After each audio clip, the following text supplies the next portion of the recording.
నన్ను ఆడంగి అంటావా నిన్ను?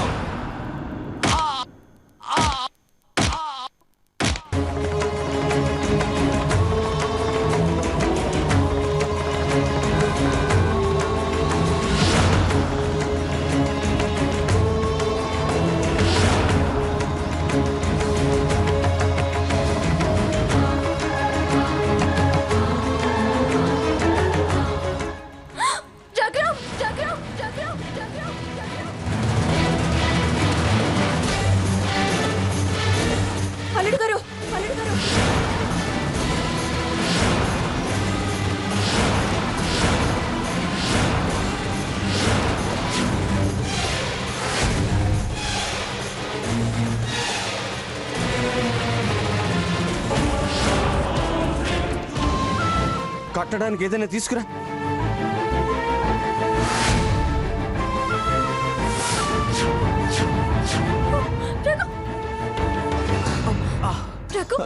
అయ్యో రక్తం కారిపోతుంది.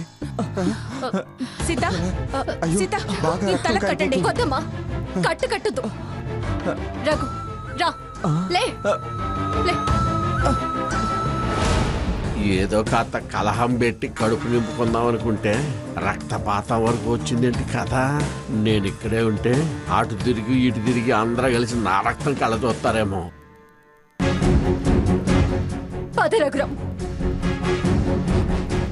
అమ్మా సీత, ఎక్కడికమ్మా? అలా రక్తం కారుతుంటే ఎక్కడికి తీసుకెళ్తున్నావు? ఎక్కడికంటారేంటి నాన్న? ఎక్కడికి తీసుకువెళ్ళి నా భర్త పరిస్థితి వివరిస్తే అతని కీళ్లు విరిచి అతనికి బుద్ధి చెప్తారో అక్కడికి తీసుకువెళ్తాను. ఎందుకులే అని ఊరుకుంటుంటే మరీ రెచ్చిపోయి పిచ్చి పిచ్చిగా ప్రవర్తిస్తున్నాడు. ఇలాంటి వాడికి పోలీసులే కరెక్ట్ నానా. రఘురామ్ని ఇలాగే తీసుకువెళ్లి కంప్లైంట్ ఇచ్చి నేను సాక్షి సంతకం పెడతాను. నేను వస్తాను పద సీత. ఏంటమ్మా ఇది? అది తొందరపడి వెళుతుంటే ఆపాల్సింది పోయి నేను వస్తానంటున్నావు. ఎన్నోసార్లు ఓపిక పట్టాను నాన్న, తలంచాను. ఇంత దుర్మార్గానికి దిగాక ఇంకా తొందరపాటు అంటారేంటి నాన్న? నా పుట్టింట్లో నా భర్త తల పగలు కొడతాడా ఈ రాక్షసుడు? అసలు మేము ఎవరికేం అన్యాయం చేశామని ఇంత నీచంగా ప్రవర్తిస్తున్నాడు? వీధి రౌడీలో ప్రవర్తిస్తుంటే ఇంకా మే సహించాలా? సంస్కారం మరిచి నడుచుకుంటుంటే క్షమించాలా? మాటలతో దారికొచ్చే రకం కాదు. తిరిగి అతల్లా మేము ప్రవర్తించగలం. మూర్ఖంగా ప్రవర్తించే వాళ్ళు చేసే నేరం కన్నా అలాంటి మూర్ఖత్వాన్ని క్షమించడం ఇంకా పెద్ద నేరం అవుతుంది.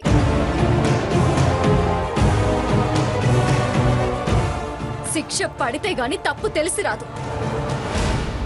అమ్మ సీత, పోలీస్ కంప్లైంట్ ఇస్తే మన పరువే పోతుంది. నా మాట వినమ్మా. పరువు మనకే గాని వాళ్ళకి లేదా?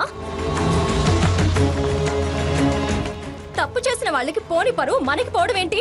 డబ్బున్న వాళ్ళు తప్పు చేసినా వాదించి ఒప్పని నిరూపించుకుంటారు. లేని వాళ్లేనమ్మా తలంచుకోవాల్సి వస్తుంది. ఆ రోజులు పోయాయి నాన్న. ప్రశ్నించగలిగే శక్తి పేదాళ్ళకి పెరిగింది.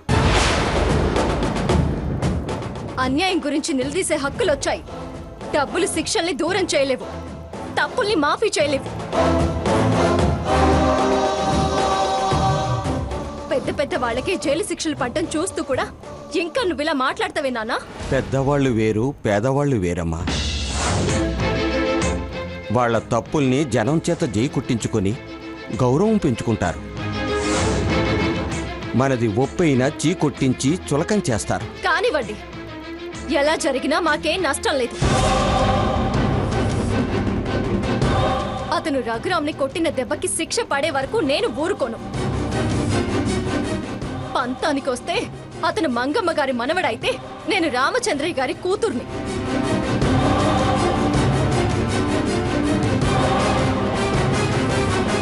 వాళ్ళు ధనవంతులైతే మనం అభిమానవంతులం. దయచేసి ఈ విషయంలో నన్ను ఆపే ప్రయత్నం చేయకండి నాన్న. రా రఘురామ్. సీత ఏమండి? వెళ్ళవయ్యా, చెప్పండి. అమ్మ, సీత. సీత సీత చూడు మీ అక్క ఎంత పొగరుగా మాట్లాడిందో. అది కాబట్టి నిన్నేం అనకుండా మాటలు మాత్రమే అంది. అదే నేనైతే ఈ పాటికి నీ పీక కొరికేదాన్ని. ఏయ్ ఏంటే వాగుతున్నావు? చేసిన పనికి సిగ్గుపడక నా మీద పళ్ళు కొరుకుతావే? మా నాన్న మీద చెయ్యేసి నెట్టడానికి, అక్క మీద చెయ్యెత్తడానికి నీకు మనసు ఎలా వచ్చింది? మీ అక్క నన్ను అన్నమాట మర్చిపోయావా? చేతులెత్తి బొక్కాల్సిన మా నాన్నని నెట్టేస్తే ఊరుకుంటుందా? అవతలది పోలీస్ స్టేషన్ కి వెళ్తుంది. పోలీసులు వచ్చి జీప్ ఎక్కించకముందే చేసిన దానికి క్షమాపణ అడిగి ఇక్కడి నుంచి పోదాం పదా. ఏంటి పోలీస్ కంప్లైంట్ కి భయపడి నేను క్షమాపణలు అడగాల? రాని పోలీసులు వస్తే వాళ్లే నన్ను క్షమాపణలు అడిగి మీ అక్కా బావల్ని జీపెక్కించేలా చేస్తా. ఎందుకు చెప్తున్నానో అర్థం చేసుకో. వెళ్దాం పదా. నీకంత భయంగా ఉంటే నువ్వెళ్ళు, నేను రాను. ఏం మనసులో పెట్టుకొని వచ్చావో ఆ కోరిక నెరవేరిందిగా. ఇంకా ఎందుకు ఇక్కడ? నా మాట విని బయలుదేరు. నేను బయలుదేరను గాక బయలుదేరను.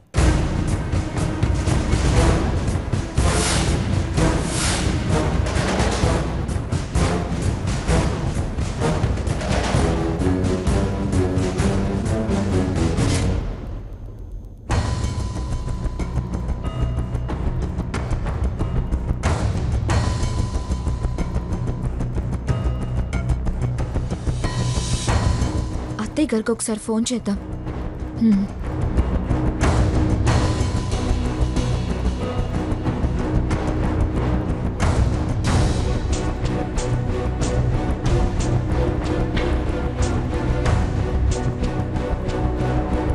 ఏమిటి వీడు చీకటి పడ్డా ఇంకా రాలేదు? లక్ష్మి ఫోన్ లిఫ్ట్ చేయి. హలో అత్తయ్య, నేను స్వర్ణని మాట్లాడుతున్నాను. స్వర్ణ, ఏంటమ్మా? ఎక్కడికి వెళ్ళారు? ఎక్కడికి వాడు నేను లాక్కెళ్ళాడు? చాలా దుర్మార్గంగా ప్రవర్తిస్తున్నాడు. నాకు చాలా భయంగా ఉంది అత్తయ్య. ఏమైంది స్వర్ణ? ఏం చెప్పమంటారు అత్తయ్య? నన్ను బావ మా ఇంటికి లాక్కొచ్చాడు. అసలు వాళ్ళని పిలిచి నన్నెందుకు పిలవలేదు? అంటే విలువ లేదనేగా? మీరు పిలవకుండానే వాళ్ళు వచ్చారా? మాటలతో చెప్తే అర్థం కాదా నీకు? నిన్ను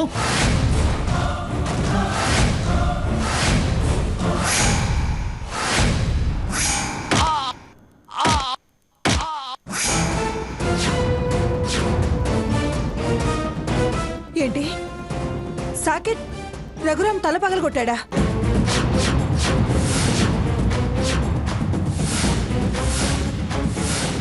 సీత పోలీస్ కంప్లైంట్ ఇవ్వడానికి బయలుదేరిందా? ఏంటి లక్ష్మి, తలపగల కొట్టడం ఏంటి? నేను ఏదైతే జరగకూడదని భయపడుతున్నానో అదే జరిగిందండి. సాకేత్ రఘురాముని కొట్టాడంట. తల పగిలి రక్తం కారుతుందంట. సీత పోలీస్ కంప్లైంట్ ఇవ్వడానికి బయలుదేరిందంట. చచా, వీడు మరీ రాక్షసుడిగా మారాడేంటి? వాడలా మారటానికి కారణం నువ్వు మీ నాన్నేరా. వాణ్ణి రాక్షసుడు అంటావే? పోలీసులు పట్టుకెళ్తే వాడి బుద్ధి కాదు, వీడి బుద్ధి తిన్నగా మారేలా చేస్తారు. రేయ్, ఏ పోలీసురా నా మనవణ్ణి తీసుకెళ్ళగలిగేది? ఆ? నా మనవడని తెలిస్తే సెల్యూట్ చేసి మర్యాద చేసి ఇంటి దగ్గర దించి మరీ పెడతారు. ఈ మాటలు బట్టి తెలుస్తుంది ఎవరి వల్ల వాడు ఇలా తయారయ్యాడో. పదలక్ష్మి, వెళ్ళి సీత నాపి పరువు దక్కించుకుని వాడిని ఇంటికి తీసుకొద్దాం. ఆగో! సాకేతిని తీసుకొద్దామని వంక చెప్పి వాణ్ణి చూసొద్దామని కదా నీ దొంగ నాటకాలు. ఆపో లక్ష్మి, 100 పోలీస్ కంప్లైంట్లు ఇచ్చినా నా మనవడికి ఏం కాదు. నా మనవడిని ఎవడు ఏమి చేయలేడు.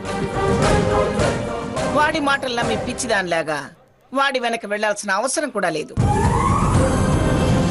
వీడికి ఎవరి మీద ప్రేమ ఎక్కువ ఇప్పుడే రుజువవుతుంది. వెళ్ళరా, వెళ్ళి చూసి నీ ముద్దుల కొడుక్కి దగ్గరుండి వైద్యం చేయించి ఓదార్చిరా. రేయ్, వాణ్ణి చూడటానికి వెళ్ళినా వీణ్ణి తీసుకురావడానికి వెళ్ళినా నేను చచ్చినంత ఒట్టే.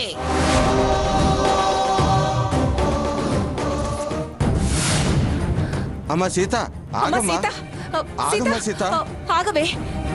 అమ్మా సీత ఆఖరిసారిగా చెబుతున్నాను, కలిసిమెలిసి ఉండాల్సిన తోడళ్ళు తగవలాడుకోవడమే తలవంపులుగా ఉంది.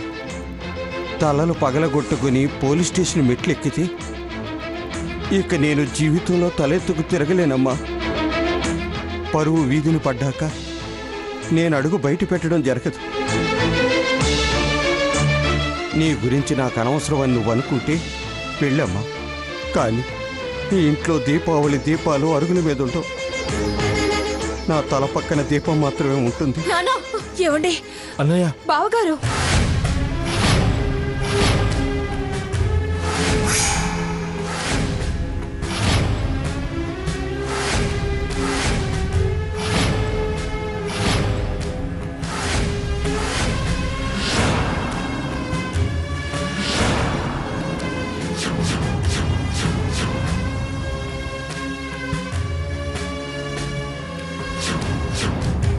నిన్ను ఆపడానికి, నీ ఆవేశం తగ్గించడానికి ఇంతకన్నా మరో దారి మాట నాకు తోచలేదమ్మా. బెదిరిస్తున్నానని అనుకోవద్దమ్మా. రామచంద్రయ్య కూతురు బరి దాటిందని పేరు వచ్చేలా చేస్తారని భయం. మనల్ని చూసి జనం నవ్వేలా చేయగల సమర్థులున్నారన్న ఆందోళనమ్మా. దయచేసి ఈ విషయంలో నీ అడుగు బయట పడనీయొద్దమ్మా. గుట్టుగా సాగే బతుకులు బయట పడయొద్దు తల్లి. మంచితనం ఉండొచ్చు కానీ మరి ఇంత అతి మంచితనం మన భవిష్యత్తులని ప్రమాదంలో పడేస్తుంది, ప్రశ్నార్థకంగా మిగిలిస్తుంది.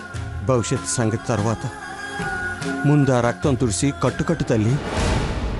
లేదు నాన్న, నాకు ఆ రక్తాన్ని తుడవాలని అనిపించడం లేదు. ఈ పని చేసిన వాళ్ళకి శిక్ష పడందే నా మనసు కుదుట పడేటట్టుగా లేదు. నా మాట విన్నంటావా? నేను విని ఆగిపోతే వాళ్ళ బుద్ధి మారే అవకాశం లేదనిపిస్తుంది. వినకపోతే కక్షలు పెరగడమే కాని కలిసి ఉండే అవకాశం ఉండదని నా మనసు చెబుతుందమ్మా. ఎంత జరిగాక కలుసున్నా మనసులో పడ్డ గాయం మాసిపోతున్నానా? కాలం పరిష్కరిస్తే గతం తాలూకు ఆనవాళ్లు ఉండనే ఉండవమ్మా. మన మనసు సర్దుకుపోయినా వాళ్ళ మనసులు గాయాలు చేయాలనే చూస్తుంటే మానడం మారడం జరుగుతుందనే ఆశ నాకు లేదు నాన్నా. నిరాశ పడితే బతుకు ముందుకు సాగదు తల్లి.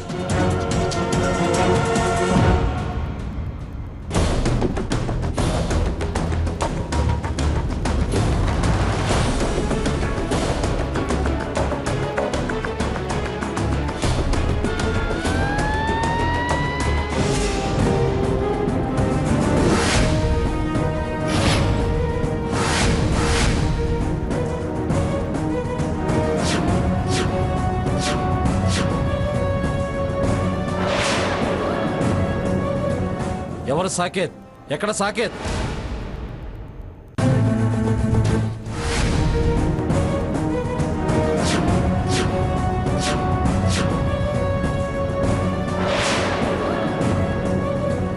ఎవరు సాకేత్? ఎక్కడ సాకేత్? ఎవరమ్మా సాకేత్? ఎవరు? సాకేత్ మా అబ్బాయేనండి.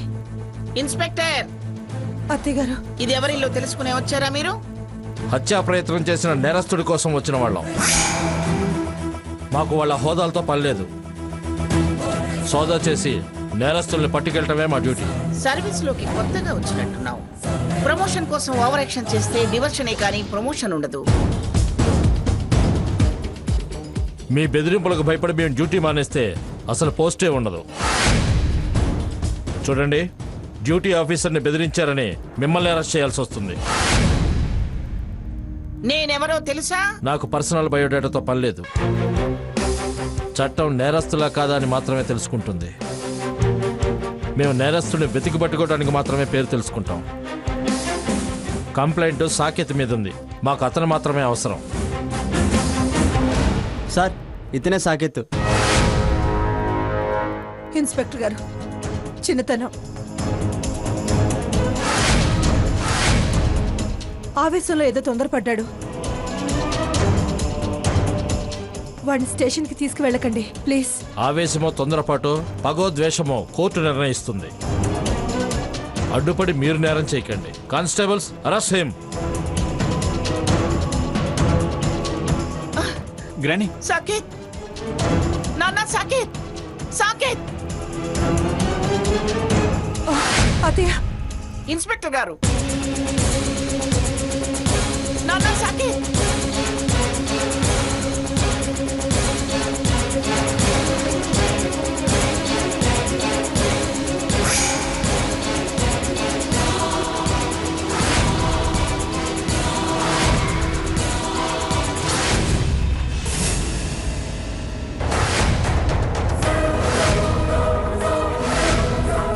అత్తయ్య, ఇన్స్పెక్టర్ గారు, నాన్న సాకేత్.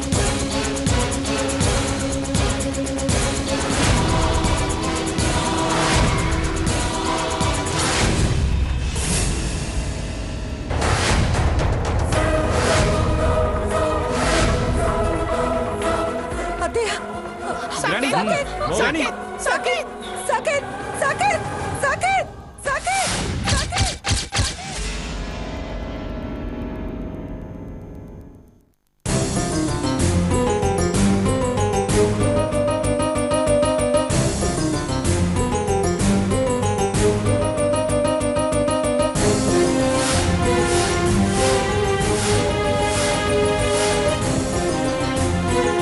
నేను బతిమాలినా వినడం లేదు. నువ్వైనా చెప్పవే కొంచెం. అమ్మా సీత, వద్దమ్మా. మీరెన్నైనా చెప్పండి నాన్న, నేను ఒప్పుకోను.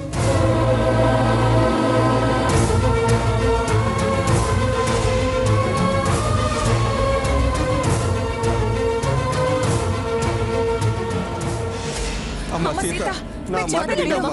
కుదరదు వెళ్ళొద్దమ్మా. చెప్తున్నానుగా. నీకు దండం పెడతాను.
సీత, నేను ఒక మాట చెప్తాను, వింటావా?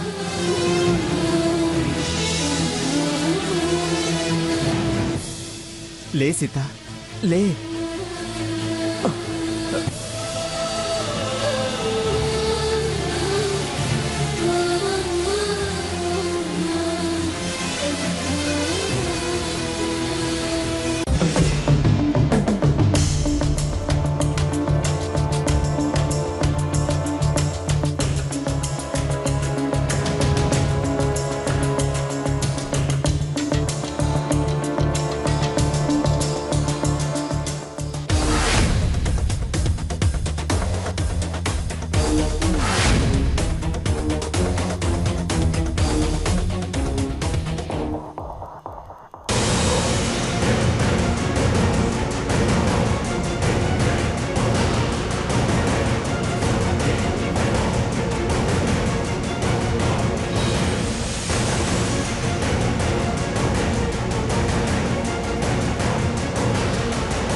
కొడుకు మీద సీత కంప్లైంట్ ఇస్తే పోలీసులు తీసుకెడతారేమోనని ఇది ఆ సీతకు లంచం ఇవ్వడానికి వెళుతుంది. పిచ్చి మొద్దు. వాళ్ళు ఈ డబ్బు కోసమే కదా వేషాలు ఇస్తున్నారు. వెళ్ళవే, వెళ్ళు. వెళ్ళిచ్చి కొడుకుని తీసుకొచ్చుకో. చెప్తా.